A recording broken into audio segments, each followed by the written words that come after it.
ఈరోజే ఆశ్వయుజ శుద్ధ చవితి. ఈరోజు అమ్మవారిని శ్రీ మహాలక్ష్మీదేవిగా అలంకరించి పూజిస్తారు. పైగా శుక్రవారంతో కలిసి వచ్చింది. ఎంతో పవిత్రమైన విశేషమైన రోజు ఇది. ఈ రోజు ఎవరైతే ఈ పవిత్ర కథను వింటారో లేక చెప్తారో వారి ఇల్లు బంగారంతో నిండిపోతుంది. కష్టాలు తొలగి అష్ట ఐశ్వర్యాలు కలుగుతాయి. మరి తప్పకుండా వినాల్సిన ఆ కథ ఏంటో ఇప్పుడు ఈ వీడియోలో తెలుసుకుందాం. పూర్వకాలంలో అవంతి నగరంలో సుబ్బిశెట్టి అనే వర్తకుడు ఉండేవాడు. లోభత్వం కలిగిన సుబ్బిశెట్టి ఎవరికి ఏ సహాయము చేసేవాడు కాదు. వారు ఎంతటి కష్టంలో ఉన్నా ఏమాత్రం ధన సహాయం చేసేవాడు కాదు. సుబ్బిశెట్టి లోభత్వాన్ని చూసి అందరూ అతన్ని ఈసడించుకునేవారు. ఆ ఊరి దేవాలయంలో ఉత్సవాలు జరిగినప్పుడు ప్రజలు తమకు తోచిన ధనాన్ని ఇచ్చేవారు. కానీ సుబ్బిశెట్టి మాత్రం చాలా కొద్ది సొమ్ము మాత్రమే ఇచ్చేవాడు. అది కూడా విసుక్కుంటూ ఇచ్చేవాడు. అతని పిసినారితనం భార్యకు అలాగే ఇద్దరు కుమార్తెలకు నచ్చేది కాదు. కొంతకాలానికి సుబ్బిశెట్టి కుమార్తెలకు వివాహం జరిగి వారి దారిన వారు వెళ్ళిపోయారు. వయసు మీద పడుతున్నది కదా, ఇక తీర్థయాత్రలకు తీసుకెళ్లమని భార్య సుమతి సుబ్బిశెట్టిని ఎంతో ప్రాధేయపడింది. దానికి సుబ్బిశెట్టి ఇలా అన్నాడు, అదంతా వ్యయ ప్రయాసలతో కూడిన పని, ఇక్కడి నుంచే నమస్కరిస్తే సరిపోతుంది అని భార్యను కసిరాడు. సుబ్బిశెట్టి రోజులు ఇలా గడుస్తూ ఉండగా భార్య సుమతికి ఏదో తెలియని వింత రోగం వచ్చింది. పగలంతా చక్కగా ఉండే మనిషి సాయంత్రం కాగానే విపరీతమైన కాళ్ళ నొప్పులు వచ్చి కదలకుండా అయిపోయేది. బాధతో విలవిలలాడేది. భార్య ఎంత బాధపడుతున్నా సుబ్బిశెట్టి మాత్రం ఆమెను ఏ వైద్యుడి వద్దకు తీసుకు వెళ్ళలేదు. మందులకు చాలా ఖర్చవుతుందని ఆమెను కసురుకునేవాడు.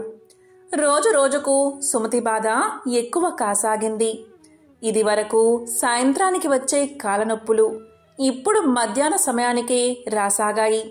అంతేకాదు చేతులు కూడా విపరీతంగా నొప్పి చెయ్యసాగాయి. ఏ వస్తువు ఇటు తీసి అటు పెట్టే ఓపిక లేకపోయింది. భార్య ఇంతగా బాధపడుతున్నా కూడా సుబ్బిశెట్టి తనకు ఏమీ పట్టనట్లు ఉండేవాడు. వైద్యుని వద్దకు తీసుకు వెళ్లేవాడు కాదు. తల్లికి ఈ విధంగా ఉన్నదని కనీసం కుమార్తెలకు కూడా కబురు చెయ్యలేదు. చెబితే వారందరూ కుటుంబాలతో సహా వచ్చి ఇంట్లో తిష్ట వేస్తారని, దానివల్ల ఎంతో డబ్బు ఖర్చవుతుందని భార్య సుమతినే ఈసడించుకునేవాడు.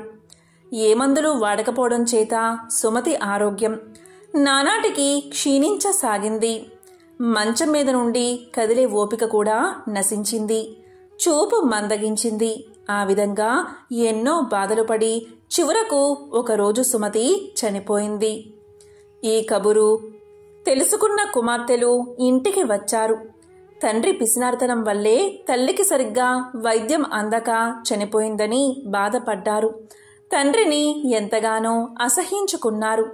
భార్య చనిపోవడంతో సుబ్బిశెట్టిలో కొంత మార్పు వచ్చింది.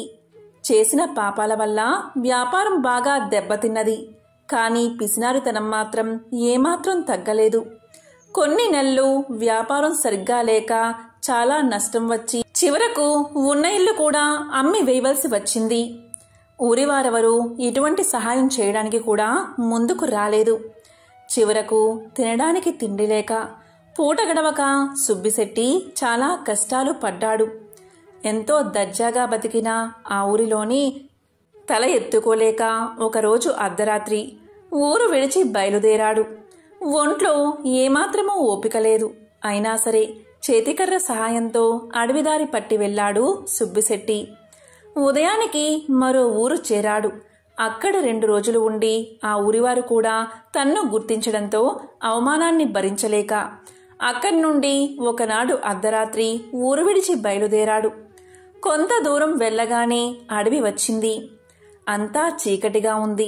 సరిగ్గా తిండి కూడా తినకపోవడం వల్ల నడక కూడా సరిగ్గా రావడం లేదు. ఇంతలో ఒక్కసారిగా ఎదురుగా ఎలుగుబంటి కనిపించింది. ఇక సుబ్బిశెట్టి పై ప్రాణాలు పైనే పోయాయి. ఎలుగుబంటి భీకరంగా అరుస్తూ సుబ్బిశెట్టిపైకి దూకబోయింది. ఒక్కసారిగా జరిగిన ఈ పరిణామానికి సుబ్బిశెట్టి ఒళ్ళు జలధరించింది. ప్రాణాలు అరచేత పట్టుకుని పరుగులు తీశాడు. కాళ్లకు ముళ్ళు గుచ్చుకుంటున్నా లెక్క చెయ్యక ఒంట్లో లేని ఓపిక తెచ్చుకుని పరిగెత్తసాగాడు. ఎలుగుబంటి కూడా భీకరంగా అరుస్తూ సుబ్బిశెట్టి వెనకాలే పరిగెత్తసాగింది. ఇలా కొంత దూరం వెళ్లిన తర్వాత సుబ్బిశెట్టి ఒక పాడుబడిన భవనంలోకి ప్రవేశించాడు. ఒక్కసారిగా లోపలికి పరిగెత్తి ఏమాత్రం శబ్దం చేయకుండా దాక్కున్నాడు. లోపల అంతా కటిక చీకటిగా ఉంది. అయినా కిక్కుమనకుండా దాక్కున్నాడు. ఎలుగుబంటి కాసేపు చుట్టుపక్కల తిరిగి తన దారిన తాను వెళ్ళిపోయింది. ఆ చీకట్లో సుబ్బిశెట్టి దాక్కున్నది ఒక పురాతన ఆలయం. ఇంతకుముందు ఎలుగుబంటి అంటే భయం. ఇప్పుడు భయం లేదు. కాని ఇప్పుడు ఈ కటిక చీకట్లో కూర్చోవాలి అంటే సుబ్బిశెట్టికి విపరీతమైన భయం వేసింది. నెమ్మదిగా అటు ఇటు తడుముకుంటూ 2 చికుముకురాలు సంపాదించి వాటితో కొంత వెలుగు రాగానే ఎదురుగా చూసిన దృశ్యాన్ని అతనికి ఆశ్చర్యం వేసింది.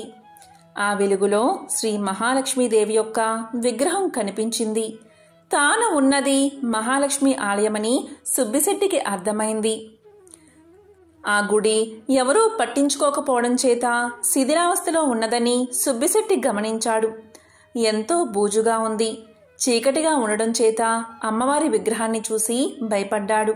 నిత్య ధూపదీప నైవేద్యాలు లేకపోవడం వల్ల విగ్రహం చూసేవారిని భయపెట్టేలా ఉంది. ఏ విధంగా అయినా ఇక్కడ దీపం వెలిగించకపోతే తాను ఉండేలా కనిపించడం లేదు. అలా అని బయటకు వెళ్దామంటే ఎలుగుబంటి భయముంది. ఇక అటూ ఇటూ చూసిన సుబ్బిశెట్టికి అదృష్టం కొద్దీ ఒక పాత నూనె సీసా కనబడింది. దాన్ని తీసి పక్కనే ఉన్న ఒక పాత గుడ్డతో దీపాన్ని వెలిగించాడు. అమ్మయ్య అనుకున్నాడు. ఆ కాంతి వల్ల సుబ్బిశెట్టి కొంత ధైర్యాన్ని తెచ్చుకున్నాడు. పరిగెత్తి అలసిపోయి ఉండడం వల్ల సుబ్బిశెట్టికి వెంటనే గాఢ నిద్ర పట్టింది. గోడకు ఆనుకుని కూర్చుని అలాగే పడుకున్నాడు. ఇంతలో సుబ్బిశెట్టికి కలలో మహాలక్ష్మీదేవి దర్శనం ఇచ్చింది. ఆమె ఇలా పలికింది: సుబ్బిశెట్టి, నీవు జీవితంలో ఎన్నో పాపాలు చేశావు. మితిమీరిన పిసినారితనంతో చివరకు కట్టుకున్న భార్యను కూడా పోగొట్టుకున్నావు. ఎవరికి గుప్పెడు బియ్యాన్ని కూడా దానం చెయ్యలేదు. కాని ఈరోజు నీవు నా దేవాలయంలో దీపం వెలిగించగానే నీ పాపాలన్నీ నశించాయి. ఎన్నో సంవత్సరాలుగా ఈ దేవాలయాన్ని ఎవరూ పట్టించుకోవడం లేదు. ఇన్నాళ్ల తర్వాత నీవు ఇక్కడ దీపాన్ని వెలిగించడంతో నేను నిన్ను అనుగ్రహించాను. ఈ ఒక్క పుణ్యకార్యం వల్ల నీ పాపాలన్నీ తీరిపోయాయి. ఇవిగో ఈ బంగారు నాణాలు తీసుకో. వీటితో ఇక ముందు సంతోషంగా ధర్మ ప్రపత్తులతో జీవిస్తూ కాలం గడుపు అంది అమ్మవారు. తెల్లవారగానే సుబ్బిశెట్టికి మెలకువ వచ్చింది.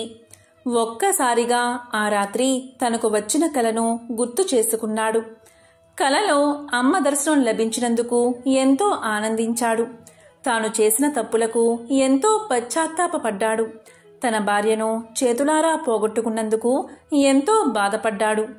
ఇలా బాధపడుతూ ఉండగా ఎదురుగా ఒక పల్లెల్లో బంగారు నాణాలు కనబడ్డాయి. నాకు వచ్చిన కల నిజమే అన్నమాట. ఆహా, నా భాగ్యం, ఏమని చెప్పాలి అని అనుకుని శ్రీ మహాలక్ష్మి తనను అనుగ్రహించిందని గ్రహించి నాణాలను కళ్ళకు అద్దుకుని వాటిని తీసుకుని మరనాడే తన ఊరికి బయలుదేరాడు. ఊరికి వెళ్లి కొంత సొమ్ముతో మళ్లీ వ్యాపారం మొదలుపెట్టి కొద్ది కాలంలోనే ఎన్నో లాభాలు గడించాడు. తనను అనుగ్రహించిన ఆ శ్రీ మహాలక్ష్మి ఆలయాన్ని ఎంతో అద్భుతంగా పునర్నిర్మించాడు. శ్రీ మహాలక్ష్మికి ఎన్నో దివ్యమైన ఆభరణాలు చేయించాడు. నిత్య పూజలకు, ధూపదీప నైవేద్యాలకు కొంత సొమ్ము కేటాయించి ఆచార్యులను వినియోగించాడు. ఇక బతికినంతకాలం తోటివారికి సహాయపడుతూ దాన ధర్మాలు చేస్తూ జీవించి చివరకు ముక్తిని పొందాడు. కాబట్టి ఎంతో పవిత్రమైన, విశేషమైన ఈ కథను ఈరోజు విన్నా, చదివినా, చెప్పినా, వినిపించినా సకల శుభాలు కలుగుతాయి. జన్మల దోషాలు తొలగి కోటి జన్మల పుణ్యం వస్తుంది. మహావిష్ణువు యొక్క సతీమణి లక్ష్మీదేవి. విష్ణువు ఏ జన్మలో ఏ అవతారం ఎత్తినా ఆ అవతారంలో మరో వేషంలో మారువేరుతో ఆయన వెన్నంటే ఉంటూ వచ్చిన లక్ష్మీదేవి గురించి తెలుసుకోవాలంటే ముందుగా క్షీరసాగర మదనం గురించి, ఆమె విష్ణుమూర్తి చెంతకు ఎలా చేరింది అనే విషయం తెలుసుకోవాలి. ఒకసారి దేవేంద్రుడి రాజ్యమైన అమరావతికి వచ్చిన దూర్వాస మహర్షి అక్కడ ఇంద్రుడికి ఒక విలువైన హారాన్ని బహుమతిగా అందిస్తాడు. అయితే ఆ హారాన్ని తీసుకున్న ఇంద్రుడు దానిపై అంత ఆసక్తి లేనట్టుగా తన వద్ద ఉన్న ఐరావతానికి ఆ హారాన్ని ఇస్తాడు. ఇంద్రుడు ఇచ్చిన ఆ హారాన్ని నేల మీద తొక్కేస్తుంది ఆ ఐరావతం. అది తనకు ఎంతో అవమానంగా భావించిన దూర్వాసుడు ఇంద్రుడిపై కోపంతో ఇలా శపిస్తాడు. ఇంద్ర, ఏ రాజభోగాలైతే చూసి నువ్వు మిడిసిపడుతున్నావో అవి లేకుండా పోవుగాక అని శపిస్తాడు. శపించి అక్కడి నుంచి వెళ్ళిపోతాడు. దూర్వాస మహర్షి శాపం మూలంగా ఇంద్రలోకంలో ఉన్న ఇంద్రుడి రాజ్యం అమరావతిలో క్రమక్రమంగా కష్టాలు మొదలవుతాయి. రాజ్యంలో సుఖశాంతులు కరువై ప్రజలు అష్టకష్టాల పాలవడం స్పష్టంగా కనిపిస్తుంది. అదే సమయంలో రాక్షసులు కూడా ఇంద్రుడి అమరావతిపై దండెత్తి ఇంద్రుడిపై విజయాన్ని సాధిస్తారు. దీంతో ఏం చెయ్యాలో అర్థం కాని దేవేంద్రుడు దేవుళ్లందరినీ తీసుకుని విష్ణు వద్దకు వెళ్లి మొరపెట్టుకుంటాడు. రాక్షసుల అరాచకాలు చెప్పుకుని పరిష్కారం సూచించాల్సిందిగా వేడుకుంటాడు. దేవేంద్రుడి మొర ఆలకించిన విష్ణువు సముద్రంలో క్షీరసాగర మదనం చెయ్యాల్సిందిగా సూచిస్తాడు. దేవుళ్ళు రాక్షసులు చెరోవైపు చేరి చేసే క్షీరసాగర మదనంలోంచి వచ్చే అమృతం ఎవరు సేవిస్తే వారిని విజయం వరిస్తుందని చెప్పి పంపిస్తాడు. విష్ణువు సూచన మేరకు దేవుళ్ళు రాక్షసుల మధ్య జరిగిన క్షీరసాగర మదనం కూడా మరో యుద్ధ సన్నివేశాన్ని తలపించేటట్లు ఉంటుందని పురాణాలు చెబుతున్నాయి. క్షీరసాగర మదనం చేసే క్రమంలోనే సముద్ర తరంగాల మధ్యలోంచి ఓ తామర పువ్వుపై కూర్చున్న లక్ష్మీదేవి ప్రత్యక్షమవుతుంది. ఆమె ఇంద్రుడివైపు ఉన్న దేవుళ్లను సమర్థిస్తూ విష్ణువు చెంతకు చేరుతుందని, అలా క్షీరసాగర మదనంలోంచి జన్మించిన లక్ష్మీదేవి ఆశీస్సులతో ఇంద్రుడు రాక్షసులపై పైచేయి సాధించి తిరిగి తన రాజ్యాన్ని కాపాడుకున్నాడు అని పురాణాల్లో ఇతిహాసాల్లో చెప్పబడి ఉంది. పురాణాల ప్రకారం లక్ష్మీదేవి పుట్టుకు ఇది ఒక కారణం. లక్ష్మీదేవి ఒక చోట స్థిరంగా ఉండదు అనేది జగమెరిగిన సత్యమే.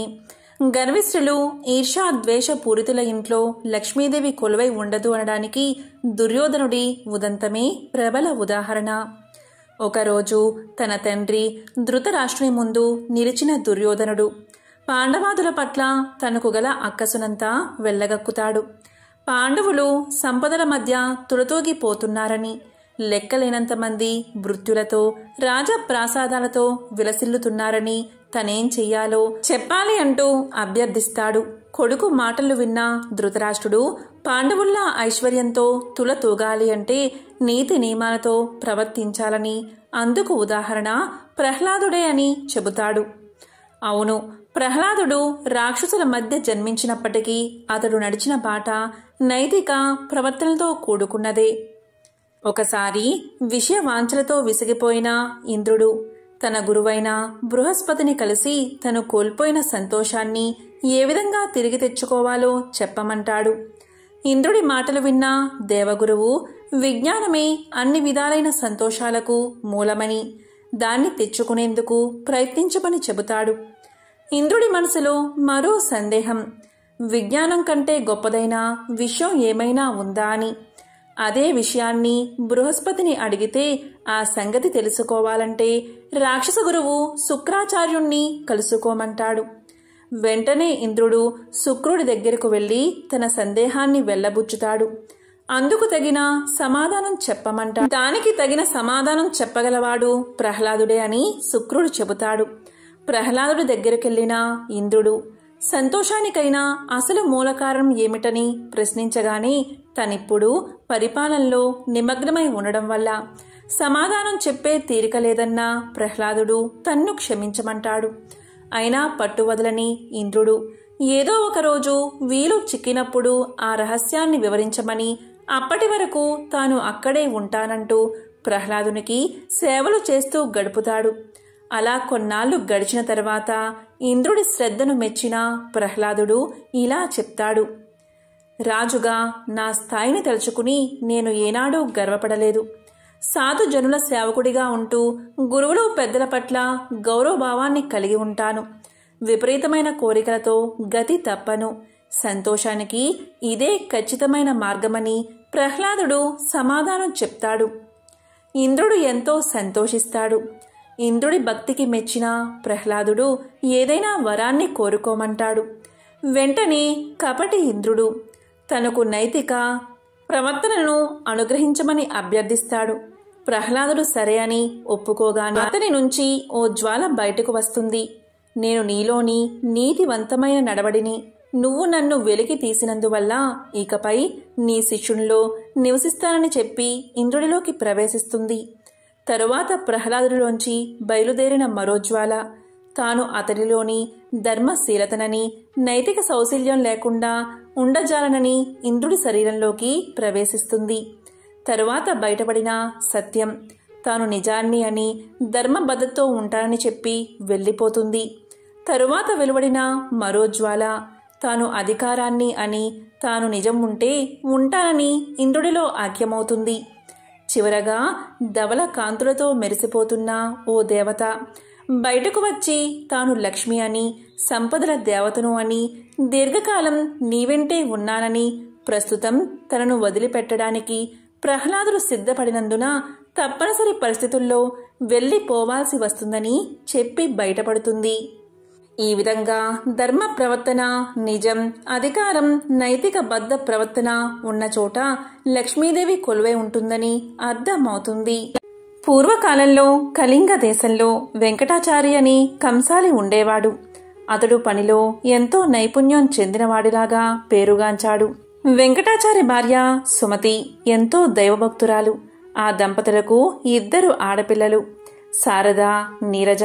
వారు చక్కగా చదువుకుంటూ తల్లికి చేదోడు వాదోడుగా ఉండేవారు. వెంకటాచారి నైపుణ్యం కలవాడే, కాని ఏమాత్రం కల్తీకి పాల్పడకుండా ఎంతో నిజాయితీగా పనిచేసేవాడు. మిగిలిన తోటి కంసాలుడు కక్కుర్తిపడి కల్తీ చేసి తక్కువ సొమ్ముకే పనులు ఒప్పుకుని చేసేవారు. దీనివల్ల వెంకటాచారికి ఆదాయం అంత ఎక్కువగా ఉండేది కాదు. ఏదో వచ్చిన సొమ్ముతో కాలం గడుపుతూ ఉండేవాడు. ఇలా రోజులు గడుస్తూ ఉండగా కూతుర్లకి వివాహ వయసు వచ్చింది. నెమ్మదిగా పెద్ద కూతురికి సంబంధాలు వెతకడం మొదలుపెట్టాడు. కాని ఎక్కడా ఏదీ కుదరలేదు. వెంకటాచారి పక్క ఇంట్లో కృష్ణశర్మ అని పురోహిత కుటుంబం ఉంటుంది. కృష్ణశర్మ భార్య రుక్మిణి, సుమతి ఎంతో స్నేహితులుగా ఉండేవారు. కృష్ణశర్మ, రుక్మిణి దంపతులకు పద్మప్రియ అనే కుమార్తె ఉండేది. ఆమె వయసు సుమారు 7 సంవత్సరాలు. ప్రతిరోజు వాకిట్లో పూలు కోసుకుని సుమతికి తెచ్చి ఇచ్చేది. అంతేకాక రోజు 1 గంటైనా వారింట్లో గడిపి వెళ్లేది. వెంకటాచారి పెద్ద కుమార్తె శారద పెళ్లి ఎంతకూ నిశ్చయం కాకపోవడంతో ఆ దంపతులకు ఎంతో బెంగగా ఉండేది. ఒకనాడు కృష్ణశర్మ భార్య రుక్మిణి సుమతితో 1 వారం రోజుల పాటు రుక్మిణి కళ్యాణం పారాయణం చేయమని సలహా ఇచ్చింది. ఈ విధంగానే శారద పారాయణం చేయగాని ఆ మరనాడే మంచి వరునితో వివాహం నిశ్చయమైనది. ఆ వివాహానికి కావలసిన సొమ్ము సేకరించి పెట్టుకోవడం అనే పనిలో పడ్డాడు వెంకటాచారి. ఇన్నేళ్లుగా కంసాలి వృత్తి చేస్తూ ఉన్నా కూడా కూతుళ్లకు కనీసం బంగారు గాజులు కూడా చేయించలేకపోయానే అని బాధపడ్డాడు. సుమతి రోజు ఉదయాన్నే పూజ చేసేటప్పుడు శ్రీ మహాలక్ష్మీదేవిని అనేక స్తోత్రాలతో పూజించేది. వివాహం దగ్గర పడుతున్నదని దయచేసి వివాహానికి కావలసిన సొమ్ము సమయానికి అందివచ్చేలాగా అనుగ్రహించమని ఆ తల్లిని ప్రార్థించేది. రోజులు ఇలా గడుస్తూ ఉండగా ఒకనాడు పద్మప్రియ రోజూలాగా పూలు తీసుకుని ఉదయం పూజా సమయానికి రాలేదు. రోజూ తప్పకుండా వచ్చే పిల్ల ఈరోజు ఇంకా రాలేదేమిటబ్బా అని సుమతి ఆలోచిస్తూ ఉండగా గుమ్మంలో గజ్జెల చప్పుడు అయినది. పద్మప్రియ చెంగుచెంగున లోపలికి వచ్చింది. పూలు తీసుకురావడానికి ఆలస్యమైందని చెప్తూ పూలు తీసి సుమతి చేతిలో పెట్టింది. ఆ రోజు పద్మప్రియ రోజు కంటే అందంగా ఎంతో తేజస్సుతో కనిపించింది. సుమతి పద్మప్రియను, ఈరోజు నీ పుట్టినరోజా, ఎంత చక్కగా అలంకరించుకున్నావు అని అడిగింది. దానికి పద్మప్రియ, లేదు అత్తయ్య, రోజు ఇలాగే తయారవుతాను. స్నానం చేయడం కాస్త ఆలస్యం కావడంతో పూలు తీసుకురావడం ఆలస్యమైంది. అది సరే కాని ఈ జత బంగారు గాజులు అమ్మ నీకు చూపించమని చెప్పింది. కొత్తగా కొనుక్కుందట, నిన్ను చూడమని పంపింది అని పలికింది పద్మప్రియ. అప్పుడు సుమతి ఆ గాజులు తన చేతిలోకి తీసుకుని చూస్తూ ఉండగా పద్మప్రియ ఇప్పుడే వస్తాను అత్తయ్య అని చెంగున బయటకు వెళ్ళిపోయింది. సుమతి ఆ గాజులను దేవుడి దగ్గర ఉంచింది. కాసేపైన తర్వాత పద్మప్రియ రాగానే ఇచ్చేద్దామని అనుకున్నది. వంటింట్లోకి నైవేద్యం తీసుకురావడానికి వెళ్లి పాయసం పూర్తి కాగానే తీసుకువచ్చి పూజా గదిలో కూర్చుంది సుమతి. ఎదురుగా చూస్తే 2 జతల బంగారు గాజులు కనబడ్డాయి. ఇదేమిటి, ఇదెక్కడ్నుంచి వచ్చింది, తాను ఇక్కడ పెట్టింది ఒక జతే కదా, లేదా నేను పరధ్యానంలో ఉండి గమనించలేదా, పద్మప్రియ నా చేతికి 2 జతలు ఇచ్చిందా అని తలుస్తూ పూజ పూర్తి చేసి దేవుడికి నైవేద్యం పెట్టింది సుమతి. ఆ 2 జత గాజులను తీసుకుని రుక్మిణికి ఇవ్వాలని వారి ఇంటికి వెళ్ళింది. ఆమెను చూసి, ఏమిటి వదినా, చేతిలో ఆ బంగారు గాజులు ఎక్కడివి, పిల్లలిద్దరికీ చేయించావా అని అడిగింది రుక్మిణి. ఇది విన్న సుమతి నోట మాట రాలేదు. అదేమిటి వదినా, ఇందాక పద్మప్రియ వచ్చి ఇచ్చింది కదా, నీవు కొనుక్కున్నావని నాకు చూపించమని చెప్పింది అని సుమతి పలకగా, అప్పుడు రుక్మిణి, అదేమిటి వదినా, పద్మప్రియ మీ ఇంటికి రావడమేమిటి, నిన్నట్నుంచి పిల్లకు ఒక్కటే జ్వరం, మంచం దిగనేలేదు, ఎక్కడికి వెళ్ళలేదు, అస్సలు ఆమె మీ ఇంటికి రానప్పుడు ఈ గాజులు ఎలా తెస్తుంది, అయినా నేను ఈ మధ్య అస్సలు గాజులు కొనుక్కోనేలేదు అని పలికింది రుక్మిణి. ఇది విన్న సుమతికి ఎంతో ఆశ్చర్యం కలిగింది. మరి ఇందాక వచ్చిందెవరు, ఆ గాజులు ఇచ్చింది ఎవరు అని ఆలోచిస్తూ ఉండగా ఆ వచ్చింది సాక్షాత్తు శ్రీ మహాలక్ష్మీదేవే అని తోచింది. ఈ విషయంతో వారిద్దరూ ఎంతో ఆశ్చర్యపోయారు. అలాగే ఎంతో ఆనందపడ్డారు. జరిగిన విషయమంతా వారి భర్తలకు చెప్పారు. ఇక వెంకటాచారి దంపతుల సంతోషానికి అవధుల్లేవు. వచ్చింది సాక్షాత్తు శ్రీ మహాలక్ష్మీదేవి అని గుర్తించారు. తమను అనుగ్రహించిన ఆ జగన్మాతను ఎన్నో విధాలా స్తుతించారు. తమ కుమార్తెలకు సాక్షాత్తు ఆ శ్రీ మహాలక్ష్మీదేవి బంగారు గాజులు అనుగ్రహించిందని ఎంతో ఆనందపడ్డారు. ఇద్దరూ పూజాగదిలో నుంచుని ఆ జగన్మాతను స్మరిస్తూ ఇలా అన్నారు. జగజ్జనని అమ్మా లక్ష్మీదేవి, దారిద్ర్య దుఃఖాన్ని పాప అంధకారాలను తొలగించే మూర్తివి, బాధలన్నిటినీ నశింపచేసే కరుణా కటాక్షాలు గల తల్లివి, నీ కడగంటి చూపులతో నీ కరుణామృతాన్ని మాపై కురిపించు తల్లి, నీవు సర్వమంగళ ప్రదాయనివి, సకల చరాచర జగత్తుయందు నీవే వ్యాపించి ఉన్నావు, నీవే మాకు ఇలవేల్పు, నీకివే మా ప్రణామాలు, నిన్ను నమ్మిన వారికి సర్వశుభాలు అనుగ్రహించే లోక పావనివి, నీకివే మా నమస్కారాలు అని పరిపరి విధాలా ప్రార్థించారు. లక్ష్మీదేవి తమకు సహాయం చేసినందుకు ఎంతగానో సంతోషించారు. పూర్వకాలంలో రామాపురం అనే గ్రామంలో కృష్ణశర్మ అనే మహాపండితుడు ఉండేవాడు. అతను పౌరోహిత్యం నిర్వహిస్తూ ప్రతి నెల ఆ ఊరి దేవాలయంలో కళ్యాణోత్సవం జరిపించేవాడు. ఊరువారు ఇచ్చే కట్న కానుకలతో జీవితం సాఫీగా సాగిపోయేది. కృష్ణశర్మ ప్రతిరోజు ఉదయం 2 గంటల సేపు ఎన్నో స్తోత్రాలు చదివేవాడు. శ్రీ లక్ష్మీనారాయణలను నిత్యం ఎంతో భక్తి శ్రద్ధలతో అర్చించేవాడు. అతనికి 2 కుమార్తెలు. వారి పేర్లు వనజ, విజయ. కొంతకాలానికి విజయకు వివాహ వయస్సు వచ్చి ఆమెకు వివాహం జరిపించాలని ప్రయత్నాలు మొదలుపెట్టారు. కాని ఎంత ప్రయత్నించినా మంచి సంబంధం కుదరడం ఎంతో కష్టమైపోయింది. ఇలా ఉండగా ఒకరోజు కృష్ణశర్మ పౌరహిత్యానికి వెళ్లి తిరిగి ఇంటికి వస్తూ కాలు రాయికి తగిలి కింద పడ్డంతో కాలు విరిగిపోయింది. వైద్యులు కనీసం 6 నెలల పాటు విశ్రాంతి తీసుకోవాలని, మంచం దిగకూడదని చెప్పారు. ఒక పక్క కుమార్తె వివాహం కాలేదు అన్న బాధతో ఉన్న కృష్ణశర్మకు ఈ విధంగా అనుకోని కష్టం ఎదురైంది. అంతేకాదు, ఏకంగా 6 నెలలు ఏ కార్యక్రమాలకు వెళ్లకపోతే ఇల్లు ఎలా గడుస్తుందని విచారపడ్డాడు కృష్ణశర్మ. అయినా చేసేదేమున్నది, ఇదంతా పూర్వజన్మ ప్రారబ్ధం అని తలిచాడు. ఈ విధంగా 2 నెలలు గడిచిపోయాయి. ఈ 2 నెలలు ఎటూ వెళ్లకపోయేసరికి తాను కూడబెట్టుకున్న సొమ్ములో చాలా భాగం ఖర్చయిపోయింది. ఇక మిగిలిన సొమ్ముతో ఎన్నో రోజులు గడిచేలా లేదు. ఒకరోజు సాయంత్రం పొరుగు ఊరైన వెంకటాపురం నుంచి వెంకటశెట్టి అనే వర్తకుడు వచ్చి తన ఇంటిలో బారసాల కార్యక్రమం ఉందని, ఎలాగైనా కృష్ణశర్మ ఆ కార్యక్రమాన్ని నిర్వహించాలి అన్నాడు. కృష్ణశర్మకు వెళ్దాము అనిపించిన వైద్యుడు చెప్పిన మాటలు అతనికి గుర్తుకు వచ్చాయి. తాను ఎటూ కదిలే పరిస్థితిలో లేనని వెంకటశెట్టితో చెప్పాడు కృష్ణశర్మ. అందుకు వెంకటశెట్టి కృష్ణశర్మపై తనకు ఎంతో నమ్మకమని తానే ఈ నామకరణ కార్యక్రమం జరిపించాలని కోరాడు. అంతేకాదు, ఇంటి వద్దకు బండి పంపుతానని, ఏమాత్రం శ్రమపడకుండా వచ్చి ఆ శుభకార్యాన్ని నిర్వర్తించి తిరిగి రావచ్చని పలికాడు. అప్పుడు కృష్ణశర్మ ఇలా అనుకున్నాడు, ఎంతకాలం మంచాన పడి ఉంటాను, కొంచెం లేచి తిరగడం ప్రారంభిస్తే లాభం లేదు అనుకుంటాడు. ఆ రోజు ఉదయాన్నే లేచి ఊరు బయలుదేరడానికి సిద్ధమయ్యాడు. వెంకటశెట్టి మాట ఇచ్చినట్లుగానే బండిని పంపించాడు. కాని బండి కొంచెం ఎత్తుగా ఉండడంతో ఆ బండి ఎక్కడం కృష్ణశర్మకు చాలా కష్టమైంది. జాగ్రత్తగా బండిపై కూర్చున్నాడు. నెమ్మదిగా తోలమని చెప్పాడు. అలాగే నెమ్మదిగా కృష్ణశర్మకు ఏ కష్టం తెలియకుండా బండివాడు జాగ్రత్తగా తీసుకువెళ్లాడు. అక్కడ కార్యక్రమం పూర్తయిన వెంటనే తిరిగి రామాపురం బండిలో బయలుదేరాడు కృష్ణశర్మ. చాలా రోజుల తర్వాత బయటకు వచ్చి కార్యక్రమాన్ని నిర్వహించడం వల్ల కృష్ణశర్మ శరీరం చాలా అలసటగా అనిపించింది. దారి కూడా సరిగ్గా లేకపోవడం చేత బండి పైకి కిందకి ఊగుతూ ఉంది. ఆ కుదుపులకు కృష్ణశర్మకు కూడా ఒళ్ళు అలసటగా అనిపించింది.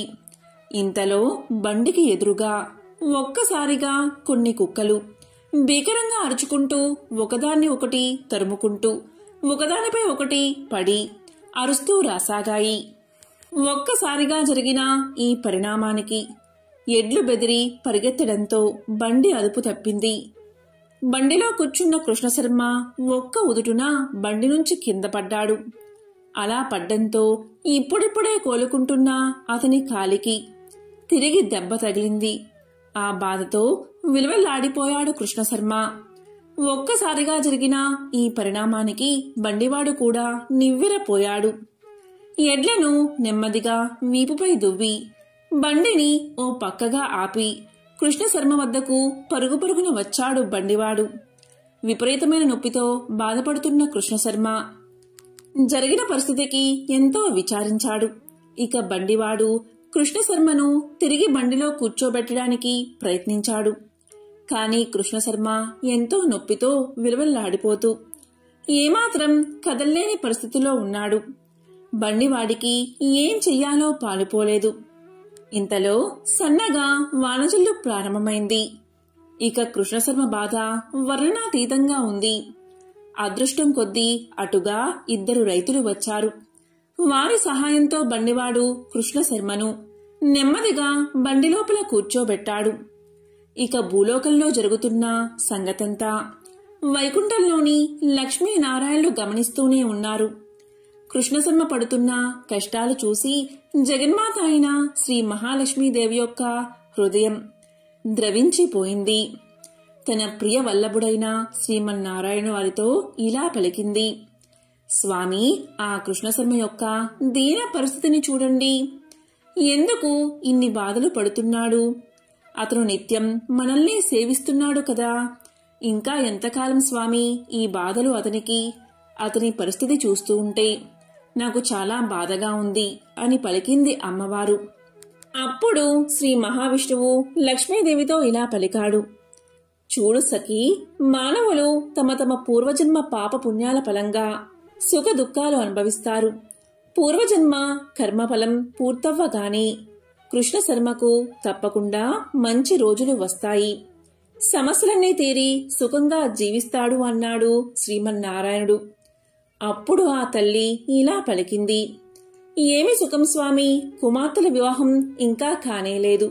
వారికి యుక్త వయస్సు దాటిపోతుంది కదా, కాలినొప్పి పూర్తిగా తగ్గకముందే తిరిగి మరలా ఇలా జరిగింది కదా, ఎప్పటికీ పూర్తిగా కోలుకుంటాడో కదా అని పలికింది అమ్మవారు. ఓ దేవి, త్వరలోనే ఇతని కష్టాలన్నీ తీరిపోగలవు. నీ మనసు నేను ఎరుగుదును. నీ బిడ్డల బాధ నీవు చూడలేకపోతున్నావు, ఆ సంగతి నాకు తెలియదా అని పలికాడు జగన్నాథుడు. కానీ దేవి, కృష్ణశర్మ పూర్వజన్మ కర్మఫలం ఇంకా పూర్తి కాలేదు. కొన్ని రోజుల్లో ఇది పూర్తయి అతనికి మంచి రోజులు రానున్నాయి అన్నాడు జగన్నాథుడు. ఇక ఇక్కడ భూలోకంలో కృష్ణశర్మను బండిలో జాగ్రత్తగా కూర్చోబెట్టి ఆ బండివాడు అతన్ని రామాపురం తీసుకువచ్చి ఇంటి వద్ద జాగ్రత్తగా దింపాడు. జరిగిన విషయం తెలుసుకుని కృష్ణశర్మ భార్యా కూతుళ్ళు ఎంతగానో బాధపడ్డారు. నిత్యము లక్ష్మీనారాయణను కొలిచే తమ కుటుంబానికి ఈ కష్టాలు ఏమిటి అని ఎంతో చింతించారు. అలా తర్వాత వైద్యుడు వచ్చి కృష్ణశర్మను పరీక్షించి కొద్ది కొద్దిగా కోలుకుంటున్న కాలు మరలా విరిగిందని, ఇక ఎటువంటి పరిస్థితుల్లోనూ ఇల్లు కదలవద్దని చెప్పి వెళ్లాడు. ఇక కృష్ణశర్మ ఎంతో బాధపడి ఈ కష్టాలు ఇంకా ఎన్ని రోజుల్లో పోతాయో అని ఎంతో బాధపడ్డాడు. ఈ విధంగా కొన్ని రోజులు గడిచాక కృష్ణశర్మ భార్య ఏదో తెలియని వ్యాధితో అనారోగ్యంతో మంచాన పట్టింది. తల్లిదండ్రులు ఇద్దరూ మంచాల పాలు అవడంతో ఆ కుమార్తెల పరిస్థితి వర్ణనాతీతంగా ఉంది. లోకంలోని కష్టాలన్నీ తమకే వచ్చాయి అనుకున్నారు ఆ ఇద్దరు యువతులు. ఇక వైకుంఠంలో శ్రీమన్నారాయణ వారికి సపరి చర్యలు చేస్తున్న శ్రీ మహాలక్ష్మీదేవి కొంత కోపం తెచ్చుకుని తన పెనిమిటితో ఇలా పలికింది, ఓ నాదా, ఏమిటి వైపరీత్యం? కృష్ణశర్మ మంచం పట్టి బాధపడుతూ ఉండగా అతని భార్య ఇందుమతికి కూడా అనారోగ్యం రావడం ఏమిటి? ఎందుకు వీరికి ఇన్ని బాధలు? ఆ కుటుంబం పడుతున్న బాధలు నేను చూడలేకపోతున్నాను. మనమంటే వారికి అపరిమితమైన భక్తి కదా, ఇకనైనా వారిని కరుణించరాదా అని పలికింది. అప్పుడు శ్రీ మహావిష్ణువు మహాలక్ష్మితో ఇలా పలికాడు, ఓ దేవి, నీ కోపాన్ని నేను అర్థం చేసుకోగలను. వారు మన ప్రియ భక్తులు అన్న మాట నిజమే. కానీ వారి పూర్వజన్మ కర్మఫలం ఇంకా పూర్తి కాలేదు. అది అయిపోతే వారు సుఖంగా జీవించే రోజులు వస్తాయి అన్నాడు. ఆ మాటలకు జగన్మాత ఇలా పలుకుతుంది, స్వామి, మీరు చెప్పింది బాగానే ఉంది. కానీ ఆ రోజులు వచ్చేదాకా అసలు ఈ కుటుంబం బతికి ఉంటుందా అని నాకు అనిపిస్తుంది. మీరు వెంటనే వారిని కరుణించండి స్వామి అని పలికింది. అందుకు శ్రీమన్నారాయణుడు కృష్ణశర్మ కుటుంబంలోని కష్టాలన్నీ త్వరలోనే తొలగిపోతాయని లక్ష్మీదేవికి తెలియచేశాడు. ఇలా రోజులు గడుస్తూ ఉండగా గోరు చుట్టుపై రోకలి పోటువలే ఒకనాడు కృష్ణశర్మ ఇంటిలో దొంగలు పడి చిన్న చిన్న వస్తువులతో సహా అన్ని వస్తువులు దోచుకుపోయారు. ఆ కుటుంబం బాధ ఎంత అని మనం చెప్పలేము. ఇదంతా గమనించిన శ్రీ మహాలక్ష్మీదేవి హృదయం బాధతో నిండిపోయింది. ఆ తల్లికి తన భక్తులంటే అంతటి ప్రేమ, అంతటి అనురాగం. ఈ సృష్టిలో ఆ జగన్మాత చూపే అనురాగం ఎవరూ చూపలేరు. తన బిడ్డలు కష్టపడుతూ ఉంటే ఆ తల్లి ఏమాత్రం సహించలేదు. కృష్ణశర్మ కుటుంబం పడుతున్న కష్టాలు చూసి ఆ తల్లి హృదయం ద్రవించింది. వెంటనే తన పతి అయిన శ్రీమన్నారాయణుడితో ఇలా పలికింది, స్వామి, ఇది చాలా అన్యాయం. మీరు ఆ కుటుంబంపై ఏమాత్రం కరుణలు చూపడం లేదు. ఇక నేను ఏమాత్రం ఉపేక్షించను. మీరు రక్షించకపోతే నేను వెళ్లి రక్షిస్తాను అని కోపంగా పలికింది. అప్పుడు శ్రీ మహావిష్ణువు ఇలా పలికాడు, దేవి, నీ బాధ నేను అర్థం చేసుకోగలను. ఒక్కరోజు ఓపిక పట్టు. ఈ రోజుతో వారి కర్మఫలం పూర్తయింది. రేపటి నుంచి మంచి రోజులు వస్తాయి వారికి అని పలికాడు. అప్పుడు జగన్మాత శ్రీ మహావిష్ణువుతో ఇలా అంది, స్వామి, ఇక నేను ఏమాత్రం ఉపేక్షించను. వారి బాధలు నేను చూడలేకపోతున్నాను. మీరు అన్నట్లు రేపు ఒక్కరోజు చూస్తాను, లేదంటే నేనే స్వయంగా వారి ఇంటికి వెళ్తాను అని మహాలక్ష్మీదేవి తెలియజేసింది. ఆ మరునాడు ఆ దేశ రాజుగారు కృష్ణశర్మకి ఆస్థాన పండితుడిగా నియమిస్తూ ఆహ్వాన పత్రాన్ని పంపారు. ఆ నియామక పత్రం తీసుకువచ్చిన భటులు ఎన్నో కట్నకానుకలు తెచ్చారు. ఇవన్నీ చూసినా కృష్ణశర్మ కుటుంబం ఆనందానికి అవధుల్లేవు. ఇన్ని రోజులకు తమ కష్టాలు తీరాయని ఎంతగానో సంతోషించారు. ఇక వారు శ్రీ లక్ష్మీనారాయణలను ఎన్నో విధాలుగా స్తుతించారు. వైకుంఠంలోని శ్రీ మహాలక్ష్మి కూడా ఎంతగానో సంతోషించింది. కొన్ని రోజుల్లోనే ఆ కుటుంబం ఆర్థికంగా ఎంతో ఎదిగి కృష్ణశర్మ కుమార్తెలిద్దరికీ వివాహం మంచి వరులతో జరిగింది. ఇక కృష్ణశర్మ దంపతులిద్దరూ జీవించినంతకాలం సుఖంగా జీవించి చివరకు లక్ష్మీనారాయణల సాన్నిధ్యాన్ని పొందారు. కాబట్టి ఎంతో విశేషమైన ఈ కథను ఈరోజు విన్నా, చదివినా, చెప్పినా, వినిపించినా సమస్త భోగాలు అనుభవించి చివరకు మోక్షాన్ని పొందుతారు. ఈరోజు తప్పకుండా వినాల్సిన మరొక కథను ఇప్పుడు తెలుసుకుందాం. ఈ కథను విన్నంతనే గోదాన ఫలితం కలుగుతుంది. లక్ష్మీం క్షీర సముద్రరాజ తనయాం శ్రీరంగ దామేశ్వరీం దాసీభూత సమస్త దేవవనితాం లోకైక దీపాంకురం శ్రీ మన్మంత కటాక్ష లబ్ధ విభవ బ్రహ్మేంద్ర గంగాధరం త్వాం త్రైలోక్య కుటుంబనీం సరసిజాం వందే ముకుంద ప్రియాం. కమలాలను 2 చేతులతో ధరించి అభయ వరద హస్త ముద్రలను ప్రదర్శిస్తూ గజరాజు సేవిస్తూ ఉండగా శ్రీ మహాలక్ష్మి రూపంలో అమ్మ దర్శనమిస్తుంది. మహాలక్ష్మీదేవి సర్వ మంగళకారిణి, ఐశ్వర్యప్రదాయిని, అష్టలక్ష్ముల సమిష్టి రూపమే మహాలక్ష్మి. ఈమె క్షీరాబ్ది పుత్రిక. డోలాసురుడు అని రాక్షసుణ్ణి సంహరించిన దేవత మహాలక్ష్మి. శక్తిత్రయంలో ఈమె మధ్యశక్తి. ఈమెను ఉపాసిస్తే ఫలితాలు శీఘ్రంగా కలుగుతాయని పురాణాలు చెబుతున్నాయి. యా దేవి సర్వభూతేషు లక్ష్మీ రూపేణ సంస్థిత అంటే అన్ని జీవుల్లోనూ ఉండే లక్ష్మీ స్వరూపం దుర్గాదేవి అని చండీ సప్తశతి చెబుతుంది. కాబట్టి శరన్నవరాత్రుల్లో దుర్గాదేవిని పూజిస్తే సర్వ మంగళ మాంగళ్యాలు కలుగుతాయి. అమ్మవారికి వడపప్పు, చలిమిడి నివేదన చెయ్యాలి. నవరాత్రుల్లో ఈరోజు మహాలక్ష్మి అష్టకం పఠిస్తే చాలా మంచిది. లక్ష్మీదేవి అంటేనే సంపదకు ప్రతిరూపం.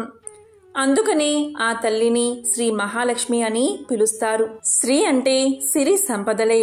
అమ్మవారిని పూజిస్తే ఎలాంటి కోరికైనా నెరవేరుతుందని నమ్మకం. అమ్మవారు అనుగ్రహించే వరాలను బట్టి ఆమె 8 రూపాల్లో పూజిస్తారు. వాళ్ళే అష్టలక్ష్ములు. అష్టలక్ష్ములను పూజిస్తే మహాలక్ష్మి అనుగ్రహం త్వరగా సిద్ధిస్తుంది. ఈరోజు ఉల్లిపాయ తినకూడదని పెద్దల మాట. ఎందుకంటే ఉల్లిపాయ తామసిక గుణానికి చిహ్నం. అలాంటి లక్షణాలు ఉన్న చోట అమ్మవారు స్థిరంగా ఉండరు. అందుకే ఈరోజు ఉల్లిపాయ తినకూడదు. లక్ష్మీదేవి చల్లని చూపుల కోసం భక్తులు ఎదురు చూస్తూ ఉంటారు. తమ ఇళ్లను పావనం చెయ్యాలని ముకులిత హస్తాలతో ప్రార్థిస్తూ ఉంటారు. ఆ తల్లి భక్త జనప్రియ. తనను పూజించిన భక్తులను తప్పక కరుణిస్తుంది. ఎంతో పవిత్రమైన విశేషమైన ఈ కథలను ఈరోజు విన్నా, చదివినా, చెప్పినా, వినిపించినా సకల శుభాలు కలుగుతాయి. జన్మల దోషాలు తొలగి కోటి జన్మల పుణ్యం వస్తుంది. ఓం శ్రీ మహాలక్ష్మియే నమః.